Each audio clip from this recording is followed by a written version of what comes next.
சேர்ந்தவர்கள் இல்லைன்னு சொல்லி அமைச்சருக்கு சேகர்பாபு அவர்களுக்கு சில விஷயத்தை நான் தெளிவுபடுத்த விரும்புகின்றேன். அவருக்கு திருப்பரங்குன்றத்தினுடைய சரித்திரம் சேகர்பாபு அவர்களுக்கு தெரியுமா? 1926 சுதந்திரத்திற்கு முன்பு இதே பிரச்சனை இங்கே வரும் பொழுது அங்க இருக்கக்கூடிய சப்பார்டினேட் ஜட்ஜ் ஒரு தீர்ப்பு கொடுக்குறாங்க.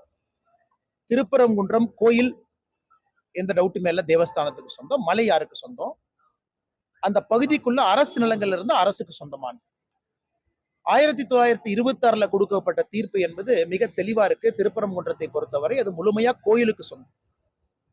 அது 1926 அப்பீலுக்கு போறாங்க ஹைகோர்ட். 30 நாள் சபார்டினேட் ஜட்ஜில் நடந்த ஒரு என்கொயரி ஒரே நாள் ஹைகோர்ட்ல இருவரும் சமாதானமா போங்கன்னு சொல்றாங்க.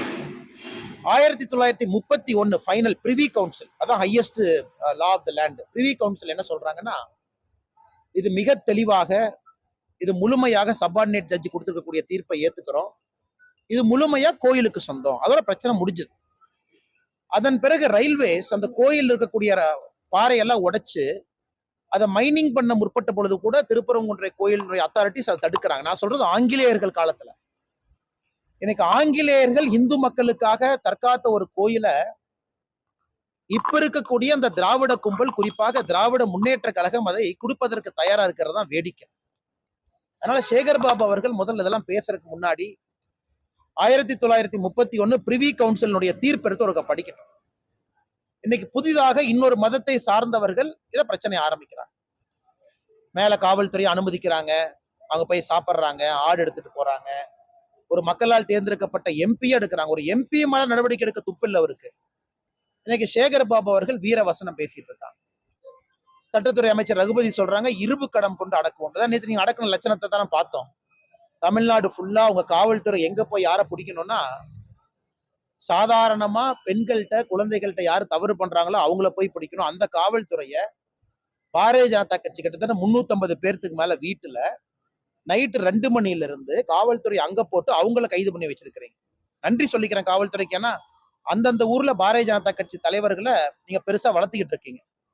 தெருவுல எங்க ஆளுகளை பெரிய ஆள் ஆயிட்டு இருக்காங்க. போலீஸ் 10 பேர் கைதா பண்ற அளவுக்கு நீங்க பெரிய ஆள் ஆயிட்டீங்களா? அதனால முதல்ல தமிழக காவல்துறைக்கும் முதலமைச்சருக்கு நன்றி சொல்லிக்கிறேன். நேற்று 350க்கு மேற்பட்ட இடத்துல தமிழக பாரதிய ஜனதா கட்சியை கைது பண்ணி வச்சதுக்கு. ஏன்னா நீங்களே பெரிய ஆளாக்குறீங்க, மக்கள் நாயகர்கள் அவங்களை கொண்டு வர்றேன்.